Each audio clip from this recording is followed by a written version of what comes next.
No pasarás. El coloso acorazado de Razieni. Junio de 1941. Esta es la primera de las crónicas narradas del Frente Oriental. Estas crónicas son historias de combate de ambos bandos, a veces en primera persona, a veces escritas después de la guerra con la información obtenida de entrevistas y testimonios personales. En cualquier caso, son siempre relatos de fuentes primarias. Sin embargo, a veces los hechos pueden exagerarse o embellecerse. Solo las personas que los vivieron saben la verdad. En este caso, el relato fue escrito después de la guerra con la información obtenida de entrevistas con militares y tras la revisión de informes de combate. Esta primera crónica pertenece al bando alemán. Describe una sorpresa desagradable que encontró el grupo de ejércitos norte en la batalla de Razieni. Hay dos versiones de esta historia. Una dice que el tanque soviético era un KV-2 y está respaldada por el Generalleutnant Walter Charles de Beaulieu, quien menciona un cañón de 15 centímetros, y esta versión que os presento ahora, la más popular y conocida de las dos, en la que el tanque tiene un cañón de 76 milímetros como el del KV-1. Como ya os he contado la versión del KV-2 anteriormente, aquí está la más larga y popular versión que menciona un KV-1, y así dice el relato histórico. Día D +1 de la invasión. Se ordenó a la 6ª División Panzer, que formaba parte del grupo de ejércitos norte, que ocupara la ciudad lituana de Razieni y luego tomara los dos puentes que cruzan el río Dubisa al nordeste de la ciudad.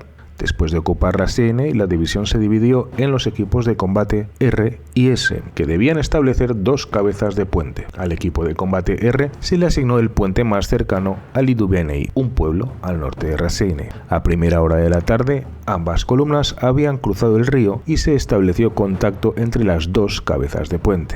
Un camión del equipo de combate R regresó a la cabeza de puente e informó a su oficial al mando que la única ruta de suministro a la cabeza de puente estaba bloqueada por un tanque pesado del tipo Kliment Voroshilov. Mientras tanto, la tripulación del tanque ruso había cortado la comunicación telefónica entre la cabeza de puente y el puesto de mando de la división. El comandante de la cabeza de puente consideró que debido al encuentro con el tanque era de esperar un ataque contra la parte trasera de la cabeza de puente. En consecuencia, organizó su fuerza de inmediato para una defensa completa de Igel o Erizo. Se trasladó una batería antitanque a un terreno elevado cerca del puesto de mando. Una de las baterías de obuses pesados invirtió su campo de tiro para cubrir el suroeste y la compañía de ingenieros se preparó para minar la carretera y el área frente a la posición de defensa. El batallón de tanques, que estaba desplegado en un bosque al sureste de la cabeza de puente, se preparó para un contraataque. Durante el resto del día, el tanque soviético no se movió. A la mañana siguiente, el 24 de junio, la división intentó enviar 12 camiones de suministros desde Razieni a la cabeza de puente, pero los 12 fueron destruidos por el tanque soviético. Una patrulla de reconocimiento alemana enviada alrededor del mediodía no pudo encontrar evidencia alguna de un ataque general soviético. Los alemanes no pudieron evacuar a sus heridos de la cabeza de puente. Todos los intentos de rodear el tanque solitario fallaron porque cualquier vehículo que se saliese de la carretera se atascaba en el barro y caía víctima de los soviéticos escondidos en el bosque circundante. La carretera era el único camino posible hacia los suministros alemanes. El mismo día, una batería antitanque con cañones de 50 milímetros recibió la orden de destruir este tanque. La batería aceptó esta misión con bastante confianza. Cuando los primeros cañones se acercaron a 1000 metros del tanque, el Kliment Voroshilov permaneció quieto en su lugar, aparentemente sin darse cuenta del avance alemán. En los siguientes 30 minutos, toda la batería, bien camuflada, se había abierto a camino hasta el campo de tiro. Era un blanco tan perfecto que el comandante de la batería consideró que el tanque debía haber sido dañado o abandonado.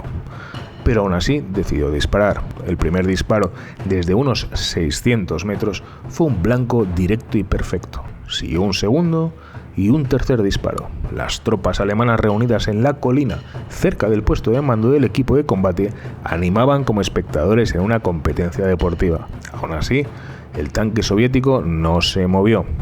En el momento en que se anotó el 8º impacto, la tripulación del tanque soviético ya había descubierto la posición de la batería alemana. Apuntando con mucho cuidado, silenciaron toda la batería con disparos de su cañón de 76 milímetros, que destruyeron 2 cañones antitanque y dañaron al resto. Habiendo sufrido muchas bajas, las dotaciones de los cañones se retiraron para evitar más pérdidas. No fue hasta después del anochecer que se pudieron recuperar los cañones dañados, ya que los cañones antitanque de 50 milímetros no habían logrado perforar el blindaje de 90 milímetros o 3 pulgadas del tanque. Se decidió que solo los flak de 88 milímetros con proyectiles perforantes serían efectivos. Esa misma tarde, un cañón antiaéreo de 88 milímetros se retiró de su posición cerca de la ciudad de Raseiniai y se trasladó con cautela en dirección al tanque, que en ese momento estaba frente a la cabeza de puente. Bien camuflado con ramas y oculto por los camiones alemanes incendiados que bordeaban la carretera, el cañón llegó a salvo al borde del bosque y se detuvo a unos 900 metros del tanque. Justo cuando la tripulación alemana estaba maniobrando el cañón para colocarlo en posición, el tanque soviético giró su torreta y disparó, arrojando el cañón antiaéreo con su disparo a una zanja. Cada disparo posterior fue un impacto directo y la dotación del cañón sufrió muchas bajas. El fuego de ametralladora del tanque hizo imposible recuperar el arma o los cuerpos de los soldados alemanes muertos. Los rusos habían permitido que el cañón se acercase sin disparar, sabiendo que no representaba una amenaza mientras estaba en movimiento y que cuanto más se acercase, más fácil sería para los soviéticos destruirlo. Mientras tanto, los suministros de las tropas alemanas en la cabeza de puente se estaban agotando tanto que los soldados tuvieron que usar sus raciones de emergencia enlatadas.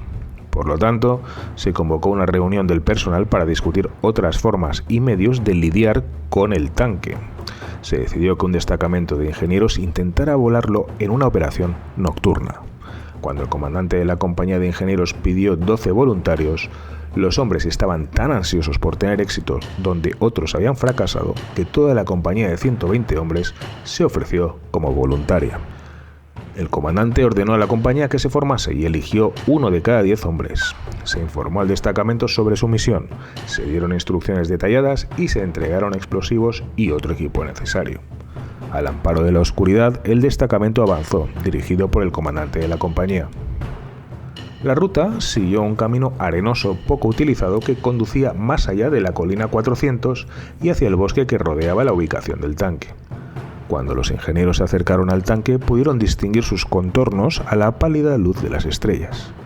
Después de quitarse las botas, se arrastraron hasta el borde de la carretera para observar el tanque más de cerca y decidir así cómo abordar su tarea.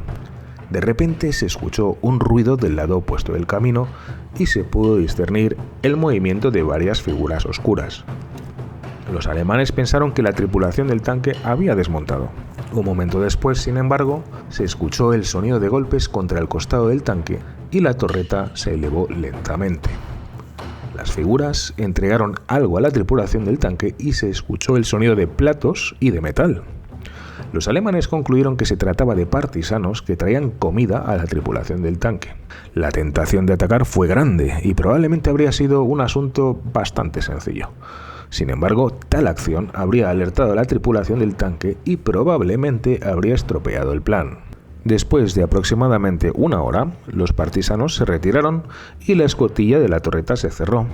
Fue alrededor de las 01:00 horas antes de que los ingenieros finalmente pudieran ponerse a trabajar. Colocaron una carga explosiva en la oruga y el costado del tanque y se retiraron después de que la explosión apenas se hubiese disipado, cuando las ametralladoras del tanque comenzaron a barrer el área con ráfagas de disparos. El tanque no se movió, sus orugas parecían estar dañadas, pero no se pudo realizar un examen minucioso frente al intenso fuego de ametralladora. Con dudas sobre el éxito de la misión, el destacamento de ingenieros regresó a la cabeza de puente e hizo su informe. Uno de los 12 hombres figuraba como desaparecido. Poco antes del amanecer se escuchó una segunda explosión en las inmediaciones del tanque, seguida de un nuevo por el sonido de disparos de ametralladora. Luego, después de un tiempo, reinó el silencio una vez más. Más tarde, esa misma mañana, cuando el personal que rodeaba el puesto del mando del equipo de combate R reanudaba sus tareas diarias, notaron que un soldado descalzo, con un par de botas bajo el brazo, cruzaba el área del vivac. Cuando el oficial al mando lo detuvo, todos los ojos se volvieron para mirar. El coronel le pidió al soldado una explicación por su aspecto. Mientras hablaban, el rostro del coronel se iluminó. y a los pocos minutos le ofreció un cigarrillo al soldado, que éste aceptó, visiblemente avergonzado. Finalmente el coronel palmeó al soldado en la espalda, le estrechó la mano y los dos se separaron, el soldado todavía con las botas en la mano.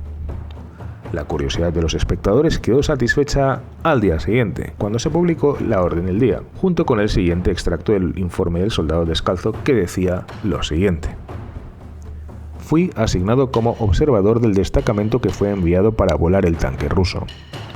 Después de haber hecho todos los preparativos, el comandante de la compañía y yo colocamos una carga de aproximadamente el doble del tamaño normal en la oruga del tanque y regresé a la zanja que era mi puesto de observación. La zanja era lo suficientemente profunda como para ofrecer protección contra la metralla, y esperé allí para observar el efecto de la explosión. El tanque soviético cubrió el área con fuego de ametralladora a ráfagas después de la explosión.